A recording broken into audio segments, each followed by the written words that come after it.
Hello students, आज के इस वीडियो लेक्चर में मैं आप लोगों को OCM का organisation of commerce and management का टेस्ट पेपर जो महाराष्ट्र बोर्ड के पैटर्न के हिसाब से एंड रिड्यूस सिलेबस के हिसाब से 80 मार्क्स का पेपर मैंने प्रिपेयर किया आप लोगों के लिए। तो वो मैं आप लोगों के साथ शेयर कर रही हूँ। तो इसका पूरा क्वेश्चन को रीड आउट करने से पहले मैं आपसे रिक्वेस्ट करूंगी कि अगर अभी तक आपने चैनल को सब्सक्राइब नहीं किया है तो चैनल को सब्सक्राइब कीजिए एंड जल्दी से बेल आइकन बटन को प्रेस कीजिए ताकि आपको लेटेस्ट वीडियो का नोटिफिकेशंस मिलते रहे। एंड वीडियो को लाइक करना एंड शेयर करना नहीं भूलना है students. Please share it with your friends because ये जो है रिड्यूस सिलेबस के अकॉर्डिंगली एंड जो है ना चैप्टर्स के वेटेज है उसके हिसाब से पेपर प्रिपेयर किया हुआ है। तो आप लोगों को है ना अपने तक सीमित नहीं रखना है, इसको अपने ज़्यादा से ज़्यादा फ्रेंड्स के साथ शेयर करना है ताकि ये सबके हाथों में पहुंच सके। क्योंकि जो क्वेश्चन बैंक है वो अभी तक आप लोगों के लिए OCM की अवेलेबल नहीं हुई है, ना ही इको की अवेलेबल नहीं हुई है, ओनली मैथ्स की क्वेश्चन बैंक अवेलेबल हुई है जिसका भी मैंने आप लोगों को बताया 179 पेजेस की क्वेश्चन बैंक है। तो यू ऑल जस्ट इमेजिन कि फुल टेक्स्ट बुक, तो इट इज़ बेटर कि जैसे आपने अपने स्टडीज कंटिन्यू पहले से रखे उसी के अकॉर्डिंग आप with the help of text book and आप जो अदर रेफरेंस सोर्सेस आप यूज कर रहे हो उसके हिसाब से आप अपने स्टडीज को कंटिन्यू रखिए। डिस्टर्ब मत होइए, टेंस्ड भी मत होइए, मैं आप लोगों से बोलूंगी। क्योंकि है ना अगर आप लोगों ने शुरुआत से पढ़ाई की है, थोड़ी थोड़ी भी पढ़ाई की है तो आपको चिंता करने वाली बात नहीं है। अब अपना समय न गवाते हुए ज़्यादा से ज़्यादा आपका फोकस आपको अपने स्टडीज पे रखना है। दो है ना आप लोगों के लिए 80 मार्क्स का question paper as per the reduce syllabus and जो बोर्ड की मार्किंग स्कीम एंड चैप्टर के वेटेज के हिसाब से यहाँ पर है कि आपको सारे के सारे क्वेश्चन कंपल्सरीली आपको अटेंड करने हैं। हाँ, इंटरनल ऑप्शन होंगे लेकिन वैसे क्वेश्चंस में ऑप्शन नहीं होंगे। आपको अगर जहाँ पे फिगर्स वगैरह आप प्रोवाइड कर सकते हो तो आपको फिगर्स के साथ प्रेजेंटेशन आपकी देनी है। तो सबसे जो पहला क्वेश्चन है क्वेश्चन 1 में जिसमें आपका ए मैच द पेयर्स है 5 मार्क्स का आप लोगों को जो कि Henri Fayol organising business services digital cash and Mumbai Grahak Panchayat A column में दिया हुआ है एंड बी कॉलम में intangible in nature scientific management efficient business decides the way and means to achieve what has planned. तो यहाँ पर आप लोगों को बी कॉलम में सारे के सारे जो है 10 यहाँ पर है ना ऑप्शन दिए, तो उसमें से करेक्ट कौन सा किसके साथ मैच होता है आपको मैच करके आंसर लिखना है। मैंने आप लोगों के लिए 7 चैप्टर्स के ऑलरेडी मैंने ना एक्सरसाइज सोल्यूशन साइट पे प्रोवाइड कर दिए हैं कॉमर्स एकेडमी के साइट पे। तो आपको अगर एक्सरसाइज में हेल्प चाहिए तो आप वहाँ से हेल्प ले सकते हैं। एंड आगे का जो क्वेश्चन नंबर बी है उसमें बोला है आंसर इन 1 सेंटेंस, तो ये भी 5 मार्क्स के लिए तो कंपलसरी क्वेश्चन है। What do you mean by branding, क्या होता है, what type of advertising should be avoided, what is controlling, what is agro tourism and what is government warehouse. Now arrange in proper order आपको लिखना है जिसमें कि placing an order कौन सा पहले आएगा, cash on delivery then registration. तो यहाँ पर आपका जैसे मैं एग्जाम्पल के तौर पे आपको बोल दूं रजिस्ट्रेशन, देन रजिस्ट्रेशन करवाना, then placing an order and then cash on delivery. तो इस तरीके से आप लोगों को प्रॉपर अरेंजमेंट, जैसे हिस्टोरिकल अरेंजमेंट आप लोगों ने सीखा ही है 10th में, तो उसी के अकॉर्डिंगली आप लोगों को ये भी है ना अरेंज इन प्रॉपर ऑर्डर करना है। हाई कोर्ट जज, देन सुप्रीम कोर्ट जज, देन डिस्ट्रिक्ट कोर्ट जज, तो कौन सा यहाँ पे होगा, तो डिस्ट्रिक्ट जज, देन हाई कोर्ट जज एंड देन टॉप मोस्ट मतलब है ना लास्ट है ना सुप्रीम कोर्ट जज। Now directing, planning, staffing, controlling, then local market, international market, national market, taking the policy, claim, compensation, accident। तो सबसे पहले क्या होगा, तो जैसे कि आप लोगों को डिसाइड कर है ना, आपको पढ़ाई की है तो तकलीफ नहीं होने वाली है आंसर्स देने के लिए। नाउ क्वेश्चन डी में यहाँ पर सब क्वेश्चन, जो क्वेश्चन नंबर 1 का सब क्वेश्चन है उसमें correct the underline word and re right the following sentence. इसका मतलब जो अंडरलाइन किया हुआ वर्ड है जैसे कि all sorts of fair practices related to stock exchanges should be avoided, तो यहाँ पर फेयर के जगह पे कौन सा करेक्ट वर्ड आना चाहिए वो लिखने के बाद मतलब आप ऑल सॉर्ट्स ऑफ जो भी करेक्ट वर्ड है प्रैक्टिसेस रिलेटेड टू, तो आपको ओनली आंसर्स लिखने हैं, क्वेश्चन आपको नहीं लिखना है, आंसर्स खाली आपको लिखना है। आंसर मतलब मैं ये नहीं बोल रही हूँ कि फेयर के जगह पे खाली वर्ड लिखो, आपको पूरा फुल स्टेटमेंट लिखना है। ठीक है, each member in the organisation should receive orders from only one subordinate, then in India sellers are widely disposed and are not united, then RTGS stands for reasonable time, यहाँ पर gross settlement बोला है, तो ये actually यहाँ पर क्या आना चाहिए आपको फाइंड आउट करना है। ठीक है। Then KPO includes less knowledge based specialised work, तो यहाँ पर आपको लेस के जगह पे क्या आना चाहिए, तो वो ध्यान में देना है। पढ़ाई की है तो आपको अभी मैं क्वेश्चन रीड आउट करते करते ही क्लिक हो रहा होगा कि भाई क्या आंसर आना चाहिए। मैं नहीं बता रही हूँ आंसर्स, आप आंसर्स खुद फाइंड आउट कीजिए, पहले अपने इसको पेपर को सॉल्व कीजिए।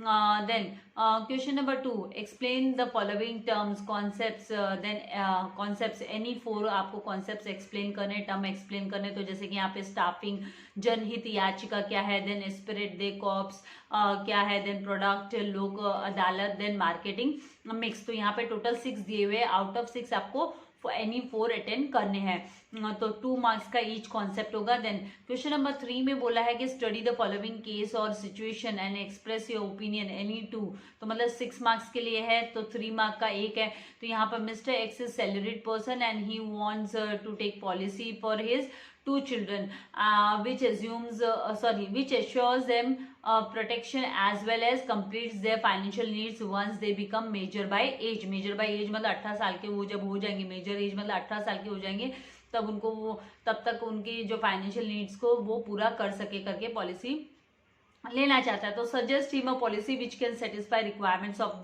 His children. कौन सी पॉलिसी सजेस्टेबल है मिस्टर एक्स के लिए, and who are beneficiaries of policy, policy के बेनिफिशियरीज कौन होंगे, किसको इसका फायदा होने वाला है। Then in the case which principle is involve, sorry in the above case which principle is involve, कौन सा प्रिंसिपल इन्वॉल्व है, ये आपको लिखना है। तो मतलब यहाँ पे तीनों के आपने आंसर दिए क्वेश्चन के करेक्टली, तो 3 मार्क्स आपके फिक्स हो गए। यहाँ पे कुछ ज्यादा कंटेंट आपको लिखने की जरूरत नहीं, केस स्टडी करना है, सिचुएशन को समझकर आपको आंसर्स देने तो काफी आसान है।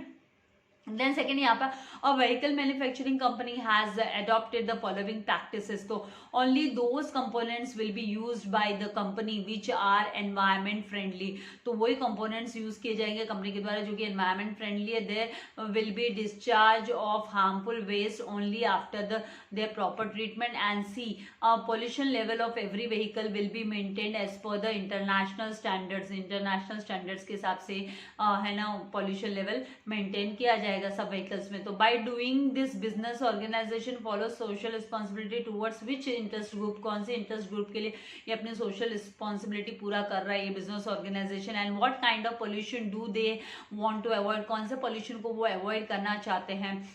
तो यहाँ पर इसका आंसर लिखना है कौन से पोल्यूशन को, and then what kind of message do they want to convey, कौन सा मैसेज देना चाहते हैं वो।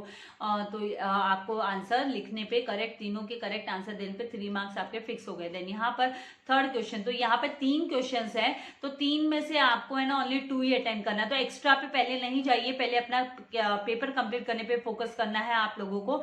एक्स्ट्रा लास्ट में आप लिखिए, लेकिन है ना एक्स्ट्रा पे पहले से स्टार्टिंग में एक्स्ट्रा पे मत जाइए कि तीनों आ रहा है तो तीनों कर लेना ही, दो बेस्ट सिलेक्ट कर ही आप लिखिए। Now Mrs Madhu, a resident of Kolhapur district, bought a washing machine worth ₹50,000 without cash memo, उसने खरीदा with a warranty period of 2 years. After 1.5 years she noticed some defect हो गया उसमें, and asked the company to repair or replace it. The company did not accept her complaint despite the defective product. In the above case कौन सी situation है, तो suggest suitable redressal machinery to protect her right, उसके right को protect करने के लिए कहाँ पर उसको अप्रोच करना चाहिए। यहाँ पे मशीनरी बोले तो हम है ना प्लांट एंड मशीनरी की बात नहीं करें, मतलब ये कौन से सही पर्सन के पास पहुंचना है कि उनकी प्रॉब्लम सॉर्ट आउट हो जाए। If she is not satisfied with the decision given by redressal machinery, where should she appeal, तो फिर बाद में उसको कहाँ पे अपील करना चाहिए, किसके पास पहुंचना चाहिए। And what was the negligence of Mrs Madhu while buying the washing machine, उसकी क्या गलती थी, मधु की क्या गलती थी जब उसने वॉशिंग मशीन परचेस की। तो ये आपको आइडेंटिफाई कर फाइंड आउट कर लिखना है। काफी आसान है, डिफिकल्ट नहीं है, लेकिन क्वेश्चंस को केयरफुली रीड कर समझ कर उसके उत्तर लिखोगे तो मार्क्स आसानी से है ना यहाँ पर आप है ना ग्रैब कर सकते हो, कोई डिफिकल्टी नहीं आएगी आप लोगों को। नाउ क्वेश्चन नंबर 4, और distinguish between the following, any 3 distinguish between के आंसर देने। 4 आपको दिए रहेंगे, 4 में से आपको 3 अटेंड करने। तो जैसे central bank and commercial bank में क्या डिफरेंस है आपको लिखना है। तो यहाँ पे 3 अटेंड करने हैं, मतलब है ना 4 मार्क का एक डिस्टिंग्विश बिटवीन है, राइट। तो 4 मार्क का एक है, तो कम से कम है ना आपको 4 तो लिखना है, लेकिन है ना मैं आपको सजेस्ट करूंगी कि 5 पॉइंट्स आप दीजिए, ताकि एक में कुछ प्रॉब्लम हो तो कम से कम आपके 4 के 4 मार्क आप ग्रैब कर सको, क्योंकि डिस्टिंग्विश बिटवीन काफी आसान होते हैं। Second, staffing and directing, then state commission and national commission में क्या डिफरेंस है, then life insurance and marine insurance में क्या डिफरेंस है आपको लिखना है उसके। Now question number 5, answer in brief, any 2, कोई भी 2 के उत्तर आपको लिखने हैं। ब्रीफ है, आंसर इन ब्रीफ लिखने हैं आपको शॉर्ट में, तो 4 मार्क का एक है। तो explain the 3 P's in marketing mix, marketing mix में 3 P's क्या है, then explain any 5 principles of management of Henri Fayol के 5 प्रिंसिपल्स ऑफ मैनेजमेंट आपको बताने हैं। And then what is BPO and explain in detail, इसको आपको डिटेल में एक्सप्लेन करना है, भाई बीपीओ क्या है, और डिटेल में इसको एक्सप्लेन करना है। देन नेक्स्ट क्वेश्चन नंबर 6 है कि justify the following statements, any 2 आपको जस्टिफाई करना है। अगर आप स्टेटमेंट यहाँ पे जैसे कंज्यूमर्स हैव वेज टू, 2 ही लिखना है, एनी 2, 4 दिए रहेंगे आपको, उसमें से 2 लिखना है। Consumers have ways to protect themselves, and management principles are flexible, then entrepreneur must be a good communicator होना जरूरी है एंटरप्रेन्योर को, बिजनेसमैन को, yes of course, and it is easy to set up e business as compare to traditional business. तो आपको अपने answers को justify करना है, अच्छे से आंसर को लिखना है। एक आंसर के लिए आपको 4 मार्क है, लेकिन उसके लिए आपको उसी हिसाब से कंटेंट सिस्टमेटिकली आपको लिखना है, प्रेजेंट करना है। देन यहाँ पे क्वेश्चन नंबर 7 दिया है कि अटेम्प्ट द फॉलोइंग एनी 2, 2 आपको अटेम्प्ट करने हैं। 3 क्वेश्चंस यहाँ पे दिए रहेंगे। तो explain standardisation and grading, then explain the types of warehouses and describe the social responsibility of commercial organisation towards the investors.